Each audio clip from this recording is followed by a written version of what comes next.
नमस्कार माझ्या लाडक्या प्रेक्षकांना, माझ्या चॅनलवरती आपले स्वागत आहे। आज आपण पाहणार आहोत दैनंदिन जीवनातील 10 अत्यंत महत्त्वाचे टिप्स। यातील काही टिप्स तुम्हाला माहिती असेल तर कमेंट बॉक्समध्ये नक्की सांगा। चॅनलवरती नवीन असाल तर चॅनलला सबस्क्राइब करायला विसरू नका। व्हिडिओला सुरुवात करूया। आजची आपली पहिली टिप आहे, थंडीत सर्दी खोकल्याचा धोका जास्त असतो। अशा परिस्थितीत गुळाचा तापमान वाढीचा प्रभाव असतो, ज्याच्या सेवनाने या समस्येपासून आपणास आराम मिळू शकतो।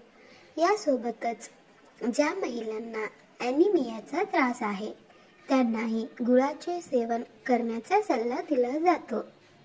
या समस्येपासून काही वेळातच आपल्यास आराम मिळू शकतो। त्यामुळे हिवाळ्यामध्ये आवर्जून गुळाचा समावेश आपल्या आहारात करावे। आपणास जर व्हिडिओ थोडासाही आवडला असेल तर प्लीज लाईक करायला विसरू नका व कुठली टीप आवडली आहे कमेंट बॉक्समध्ये नक्की सांगा।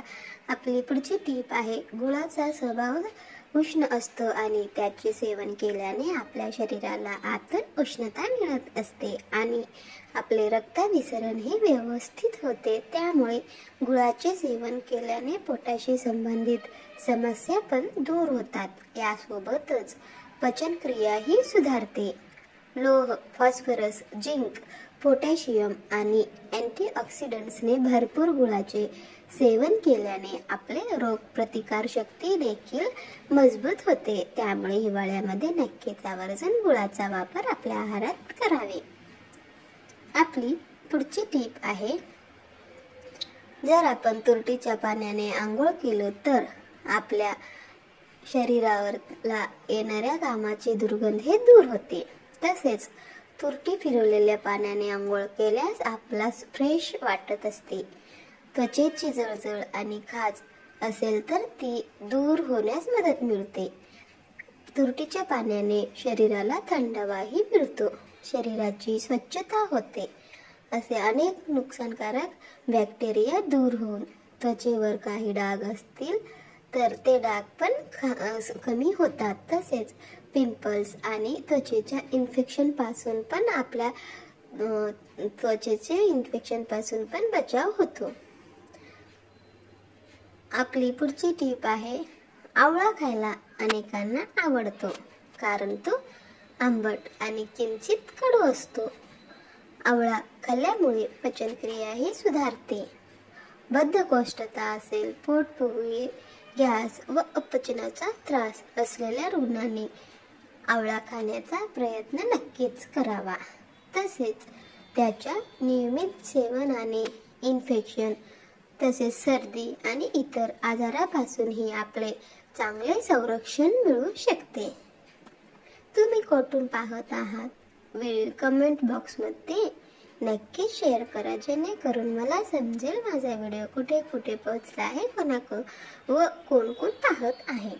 आपली पुढची टीप आहे, जर आपले केस हे खूप गळत असतील तर अशामध्ये मेथीच्या दाण्याची पेस्ट करावी व ती मेथी दाण्याची पेस्ट हे खोबरेल तेलामध्ये छान मिक्स करावे व नंतर ते पेस्ट आपल्या केसांना लावावे।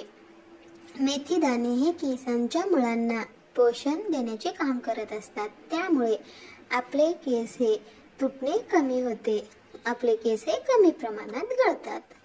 आपल्याकडे अशा काही टिप्स असतील तर नक्कीच कमेंट बॉक्समध्ये शेअर करा, मला वाचायला आवडेल।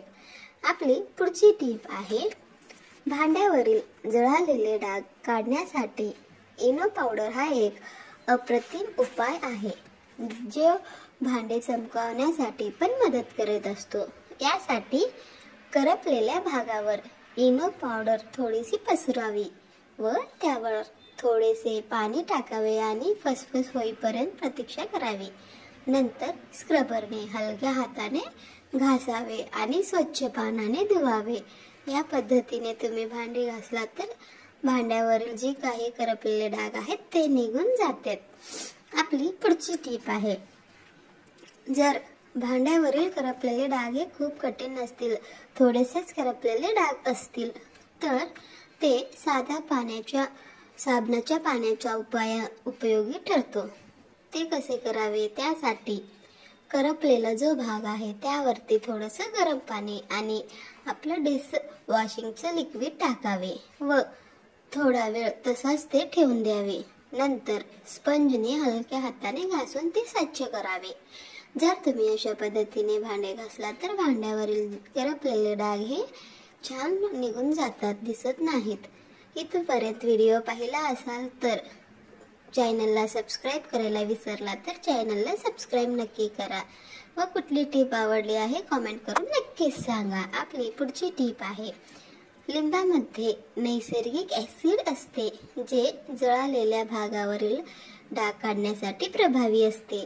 मीठ हा एक सौम्य स्क्रबर असल्याने लिंबाच्या रसासोबत वापरल्यास आपणास त्याचा उत्तम परिणाम दिसून येतो. करपलेल्या भागावर मीठ पसरावे, त्यावर ताजा लिंबाचा रस पिळावे व 10 ते 15 मिनिट किंवा 15 ते 20 मिनिट तसेच ठेवून द्यावे व नंतर स्क्रबरने ते भांडे हलक्या हाताने घासून घ्यावे व नंतर स्वच्छ पाण्याने धुवून काढावे. या पद्धतीने जळालेल्या भांड्यावरील डाग हे चुटकीसरशी निघून जातात. आपली पुढची टीप आहे, व्हिनेगर आणि बेकिंग सोडा हे स्वयंपाकघरातील स्वच्छतेसाठी सुप्रसिद्ध असे वापरण्यात येणारे उपाय आहेत. भांडे करपलेल्या कढईसाठी किंवा मिश्रण करपलेल्या भांड्यासाठी प्रभावी ठरते. करपलेल्या भांड्यात पाणी घालावे, त्यात अर्धा कप व्हिनेगर मिक्स करावे आणि गॅसवर गरम करून घ्यावे व नंतर पाणी थोडं थंड झाल्यावर त्यात 2 चमचे बेकिंग सोडा घालावे. थोडा वेळ ते तसेच ठेवून द्यावे व नंतर स्क्रबरने घासून स्वच्छ करावे व स्वच्छ पाण्याने धुवून काढावे. या पद्धतीने पण आपले जर भांडे करपले असतील तर ते स्वच्छ निघत असतात. आपली पुढची टीप आहे, टूथपेस्टचा वापर भांड्यावरील सौम्य जळालेले डाग स्वच्छ करण्यासाठी केला जाऊ शकतो. ते कसे करावे ते पाहूया. तर भांड्यावर करपलेल्या भागावर पातळसर टूथपेस्टचे थर लावावे व 10 ते 15 मिनिट ते तसंच ठेवून द्यावे व नंतर स्क्रबरने घासून काढावे आणि कोमट पाण्याने ते स्वच्छ धुवून काढावे. अशा पद्धतीनेही तुम्ही भांड्यावर कढई जर करपलेली असेल तर तुम्ही ते स्वच्छ करू शकता.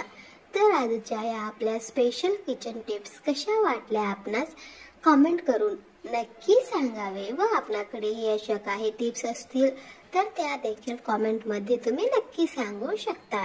व व्हिडिओ हा थोडासाही जर आवडला असेल तर व्हिडिओला लाईक करून शेअर देखील करू शकता. जर व्हिडिओ आपणास आवडला नसेल तर आपण व्हिडिओला डिसलाईक देखील करू शकता. चॅनलवरती नवीन असाल तर सबस्क्राईब करायला विसरू नका. सोबतच बेल आयकॉन आहे ते देखील प्रेस करू शकता.